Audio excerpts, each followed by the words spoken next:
Hello and welcome to the Limitless Podcast. My name is Deanna Herron and I'm your host. Thank you for being a part of this amazing community, women who want to live their best life and working towards becoming limitless. The only limitations that we have are the limitations that we place on ourselves.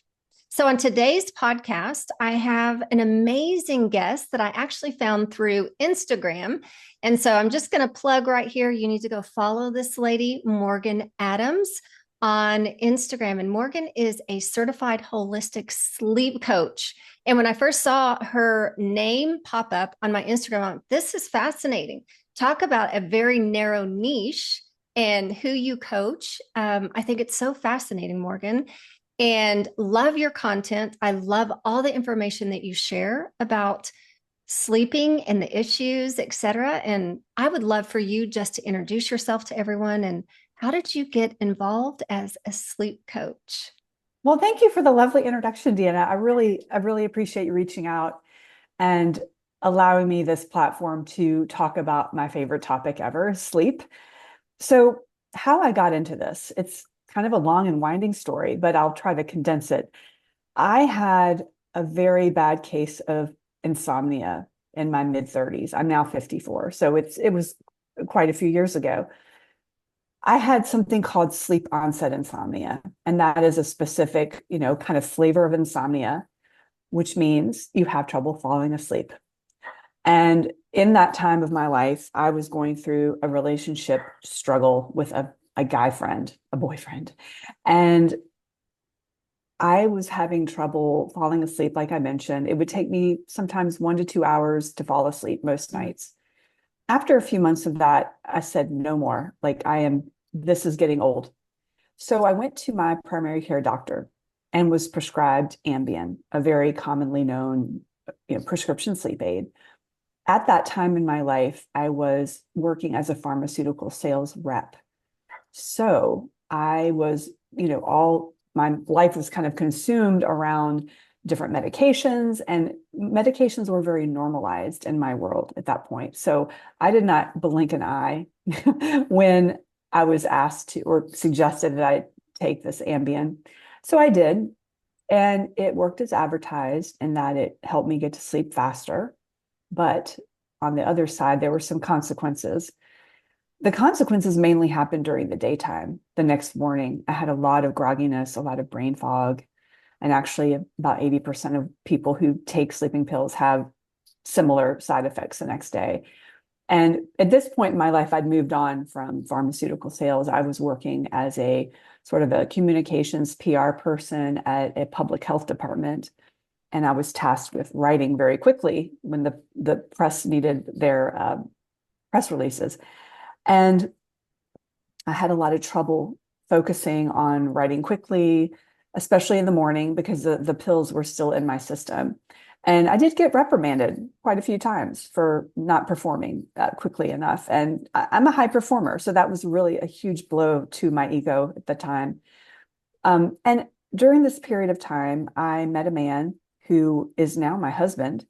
And while we were in that early stage of dating, he said to me, when you take those pills at night, it kind of freaks me out. You kind of act like a zombie. And I was like, whoa, I just got called out in a loving way. And it was at that point I decided no more pills. These pills are not serving me. So I did what I do not suggest other women do when they're taking a medication, especially a sleep medication, and they want to come off. I just kind of went rogue. Really, the correct thing to do is consult with your prescribing provider and have them guide you through the process of getting off the medication. Well, I did not do that, but because I have a lot of grit, I was able to successfully get off the pills. And I slept fine for years after that. And then there was a plot twist. Early 2020, March 2020, right when the pandemic started, that first 2 months, we all went through that together. I started having problems sleeping again. And I got really concerned because I did not want to go down that road of insomnia again. So I bought myself an Aura ring. I started to track my sleep. I started to Google, how to sleep better. And I got my sleep kind of dialed in pretty short order. And as I started doing that, I organically began to share on Facebook with my own circle things I was doing to help my sleep. And what I found out in doing that is that there were a lot of other women like me struggling with their sleep. Wow. Who appreciated those tips that were organically shared at the time. And then late in 2020, I had a just incredible revelation about what I needed to do with this fascination with sleep. And so, just a brief kind of aside, 2 years before that, in 2018, I had been diagnosed with breast cancer. Mm. That was a very pivotal moment in my life as far as what do I want to do moving forward in my professional life. And I knew at that point I wanted to help women with their health, but I didn't really know how that was going to translate. So this newfound interest in sleep was the whole kind of like lightning bolt, like you can help people with sleep. I'm going to be a holistic sleep coach, I said to my husband at the time. And he looked at me and he goes, wow, that's it. That's what you're supposed to do. And it was just like it all fell into place. Yeah. Now, how does one do that, right? You have the desire and the goal, but like you have to like actually be qualified to do that. So I did a lot of different coaching certifications. I started off with a health coaching certification to give me a general foundation. And then I went on from there to do several different sleep specific certifications in sleep science and CBTI and different, modalities to kind of round out the education. And then in 2021 is when I actually launched the practice. So it was a roundabout way of getting there. It took quite a while to find really the thing for me, but it has been an incredible joy and privilege to be able to help these women who are struggling with their sleep to actually get the quality sleep they need and deserve. I love that so much because I want everyone who's listening, I want you to pay attention to what Morgan just shared is, she took steps in the direction to find her purpose. And a lot of times people will say, when I find my purpose, then I'll make the move. And it's actually moving in the direction you got out of pharmaceutical sales into another profession. And then the sleep issues, and it evolved into, wow, this is what I need to do. So most of the time, coaches, they've gone through the struggle before they coach. And I think that's so powerful for people to understand that it's very difficult to have someone coach you who hasn't been through what you're struggling with. So beautiful. Yeah. And yeah, I agree, Deanna. There are a lot of people like me in coaching who have kind of the pain to purpose story, that backstory. And I think it does make coaches like me more powerful, more able to relate with the client. Now, I'm not saying that, you have to have that issue, but I think it really helps. And I think a lot of the women who work with me have specifically chosen me because I've been through what they're going through, mm-hmm. and I can intimately relate. So yes, there are lots of people like me doing different types of coaching, but have solved their own issues and really wish to share that with the world. Yes. Yeah, I think it's really important. I don't coach women through their belief systems in business because that's just a passion. It's because I actually went through having to work through my trauma and those belief systems and come out on the other side of that. Yes. And know what the transformation looks like on this side. Mm-hmm. Yes. Yeah. So I would love for you to share some of the things that you coach women through. Like, what are some of the most common struggles? Because what I'm seeing is when you said 2020, and you told me your age. So I'm just thinking, was that perimenopausal? Do you see a lot of perimenopausal women, or do you see women of all ages that struggle with coaching? Struggle with sleeping? Great question. I feel like attracts like quite often. And since I am in midlife, I'm perimenopausal. I do end up seeing mostly, I would say over half of the women that I see are between 40 and 60. Dealing with the midlife sleep struggles. I've seen clients as young as 32, as old as, I don't want to say as old as, but as mature as 71. But what I'm really finding is that the struggles quite often with midlife women are relating to issues with having to wear so many hats as midlife women. Oh If you gosh. think about it, I mean, I know that you know this, but we're the sandwich generation. Yeah. We often will have children still that we are raising, maybe even in our homes. And we may also have aging parents who need our help. And on top of that, women in midlife tend to be at the height of their career. So there are all of these factors that we are tasked with dealing with. We're caught in the middle. And that leads to a lot of stress and anxiety, which spills over into having trouble winding down at night, turning off the busy brain. And what I see quite often is trouble staying asleep is, I think, the main issue I'm helping my clients with, um, as well as having trouble falling asleep because of what I mentioned, somewhat of the busy brain. And it's not only the busy brain, though. There are other factors that are going on behind the scenes. And that's quite often circadian rhythm disruptions, which when we address those, quite interestingly, not only does their sleep improve, but their overall health improves quite Wow. significantly. So it's quite interesting to see the transformation when all of those things get dialed in. Wow. So let's talk about the circadian rhythms. Can you talk a little bit more about that? That's fascinating to me. Of course. So circadian rhythm is a term that's being used more often now, and it really, in a very simplistic way, what it's referring to is our 24-hour body clock. So we have a circadian pacemaker called our suprachiasmatic nucleus, and connected to that are all of these thousands of other little circadian clocks in every cell and organ in our body. And so that pacemaker, the circadian pacemaker, needs to be synced up to those other clocks. And essentially, there are things that we should be doing in the day, and there are things that we should be doing at night. And quite often in our society, those things are flip-flopped.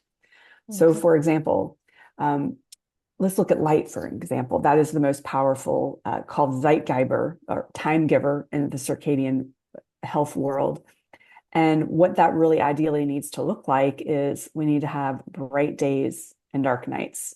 So we really need to start off our morning with some time spent outside, not looking directly at the sun, but being exposed to the natural light without our sunglasses or hats or glasses on. Because what happens is the sunglasses and our glasses and our contacts will actually block that light from hitting our eyes, at which point our circadian pacemaker gets notified, hey, it's daytime, it's morning, start the day. And we have this beautiful cascade of hormones and neurotransmitters that happens.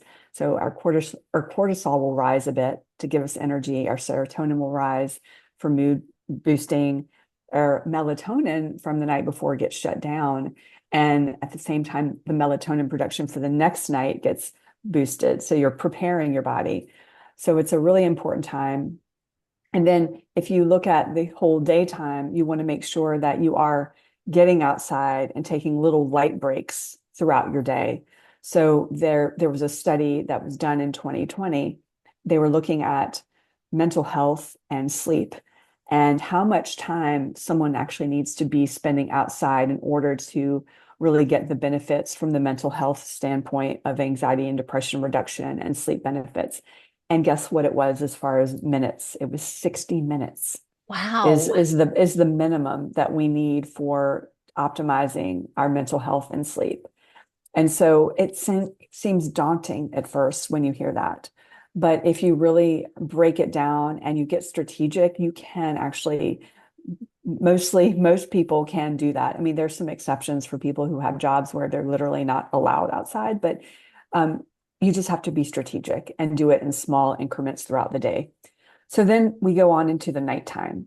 Now, what happens at nighttime quite often in people's homes is that their light environment is too bright. They have these LED lights above overhead, many modern homes do, and they are blasting their bodies with this really intense blue light that is disrupted to our circadian rhythm. And not only that, but we're often looking at screens at night, right? Mhm. phones, TVs, computers. And so we're getting just this influx of blue light. And what that's doing to our bodies, it's basically decreasing our melatonin secretion, which we need to prepare for sleep. So when you look at the sun going down, that is your cue to start doing some things around your home. Dim the lights, So instead of having those LED lights, turn those off and put on a table light instead that has the warmer hues. Maybe light candles. I do that at my house, light some candles at night.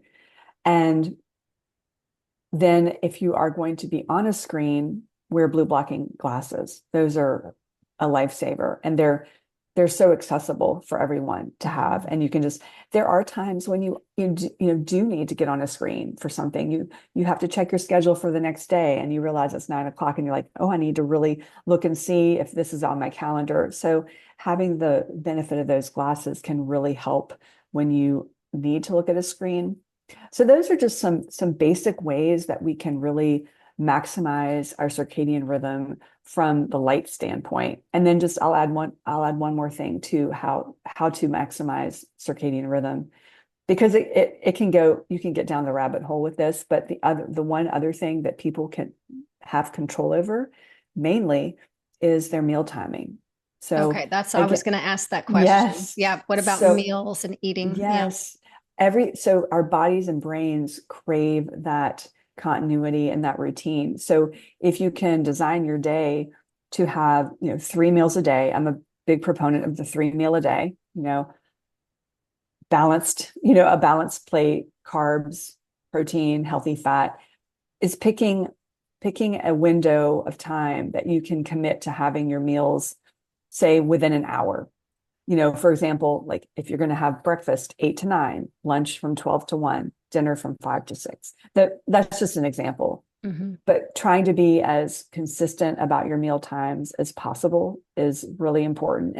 And we all had the situation, Deanna, where we were invited out to dinner and it's outside of that window. Don't worry about it. Like, Right. don't let perfect be the enemy of good. Enjoy your friends, because when you're around your friends and you're in a good mood, that is going to ultimately help your sleep, boost your sleep, because you're going to be happier. So that's really, the benefit of minding your light environment and your meal timing.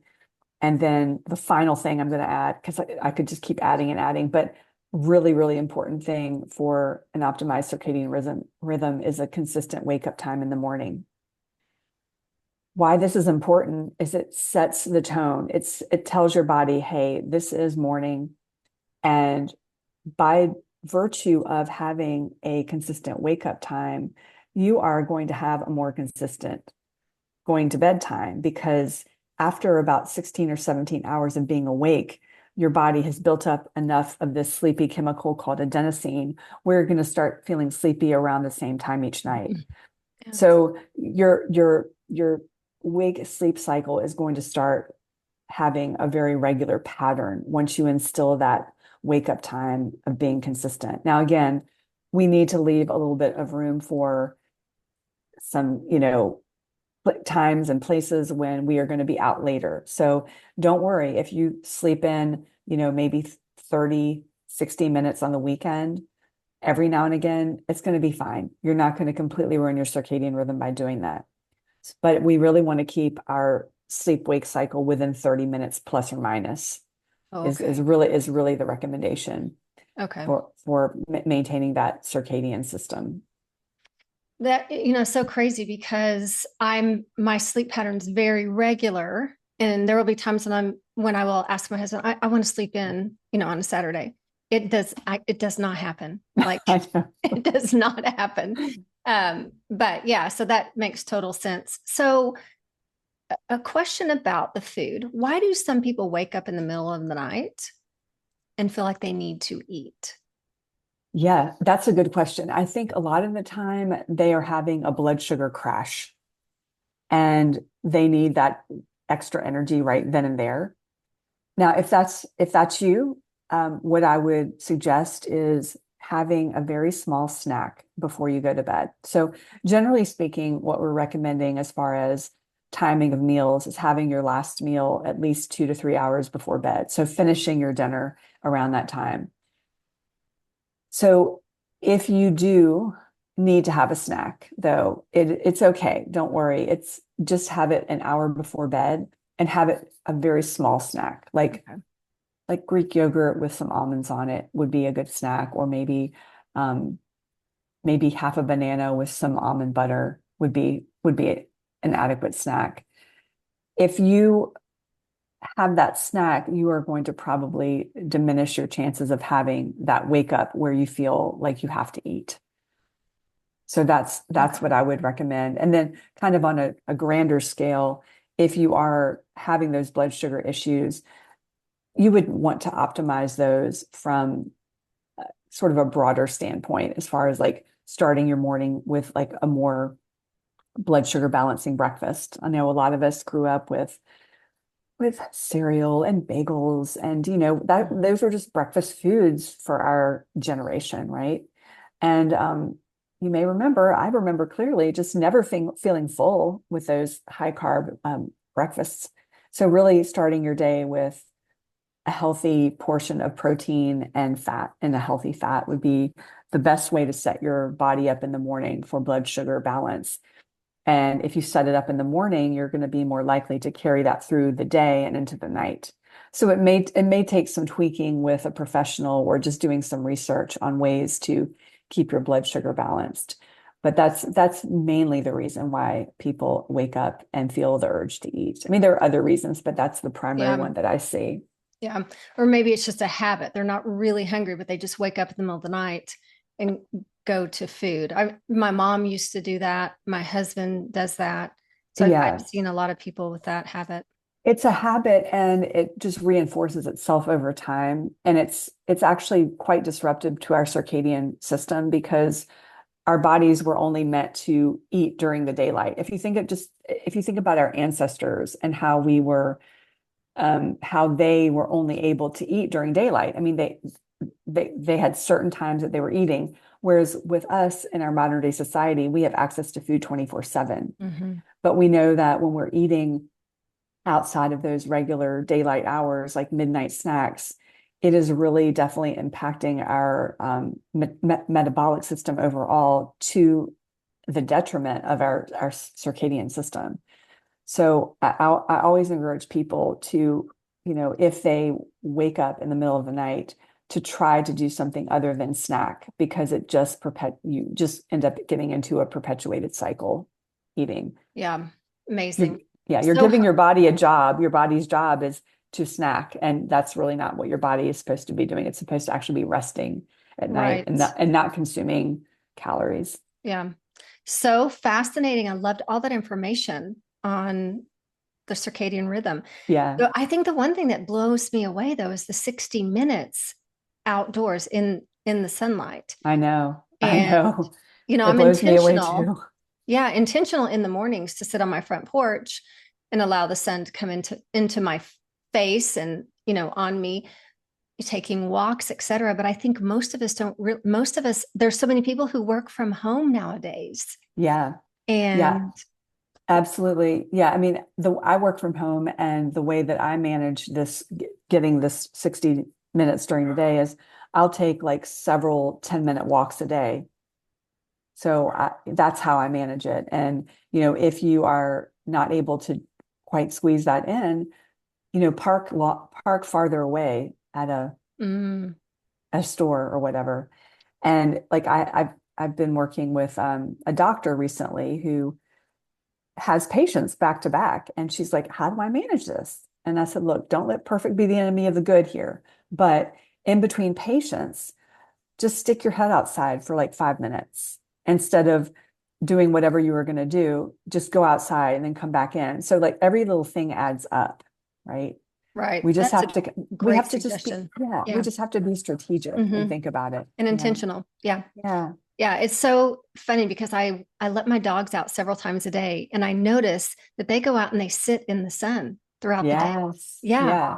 So Animals are they know that so the in tune. sunlight is very therapeutic. Hmm. And yes, I noticed that about my animals too, is Yeah. that So in even in the tune. house, we have these windows in our house where at certain points of the day that light is just really coming through very, very intensely, and the animals will always lie in that spot because it's just so soothing for them. Yeah, they know. Yes, they Intuition, do. they know. So I want to ask you about so you talked about Ambien and medications, and there's so many sleep aids out there now. And um, different melatonins and Tylenol PMs, all the different things. And one of the things that I thought was really fascinating when I looked at some of your information was on the dangers of Benadryl. So, can you Yes, speak to some of those sleep aids and why sure. people should be cautious of those? Absolutely. So Benadryl is made of something called diphenhydramine, which is an antihistamine. And what they have been showing through longitudinal studies where they've basically looked at older adults who take these medications on a regular basis is what they're seeing is some cognitive decline associated with these medications. Now, we want to be careful that we don't look at this as this caused this, like having the Benadryl causes dementia or cognitive decline. But I find it really interesting that there's such a high correlation that I think it's probably important that we take that seriously and maybe Right. limit our use of these medications. I find it really interesting though, because I talk to people a lot about this topic and they'll say, well, I just take over the counter. I'm fine because I don't take a medication. I'm like, that's a medication. It doesn't matter if the doctor prescribed it for you or not. It's still a medication. There's just this sort Right. of cognitive dissonance there.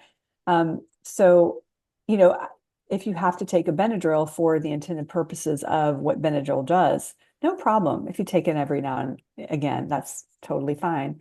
But I think we want to just use caution and taking a medication like that several nights a week because just of what those studies have alluded to as far as the cognitive decline. Yeah. Why risk it? Right. Absolutely. But I want everyone who's listening, I want you to be aware, read the labels too, because, Benadryl, there's a Benadryl in itself, but then Tylenol PM is acetaminophen and diphenhydramine, both Absolutely. together. And so you Yep. have to be really aware of what you're taking. And over time, Tylenol can cause harm to your kidneys. And now, Benadryl long-term studies are showing the dementia. Um, so I just want people to be aware because we do have a tendency to think that if it's over the counter medicine, how many times I would have patients when I was practicing as a PA come in and I would say, what medications you are on? Nothing. What about over the counter? Oh, Right. oh, Right. it's a Yes. completely different thing. Yes. And yeah, we just have to be aware of what we're actually putting in our bodies. And so when I heard you say that, because there are times when I will take a Tylenol PM, and Yeah. it was really interesting to hear that. Yeah. And again, Deanna, I think it's totally appropriate to occasionally use a medication. That's what they're there for. Mhm. But when you're relying on it consistently, with sleep, you're outsourcing your power, your biological power to sleep. Your body sleeps on it wants sleep, it's going to get sleep, and you're outsourcing it to another source. And Mhm. that internally is creating this sort of psychological dependence.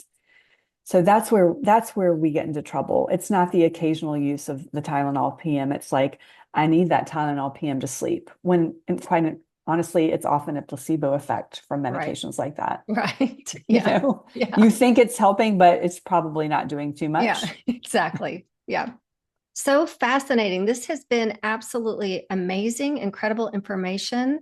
I'm so grateful that I found you through Instagram. Yeah, you Well, just popped up in my feed well, and it was meant to be, Deanna. I'm thrilled that you found me, and I'm thrilled to be able to share what I know with your amazing audience. So this was divine intervention, I yes, guess. yes, absolutely. So tell us what your Instagram handle is.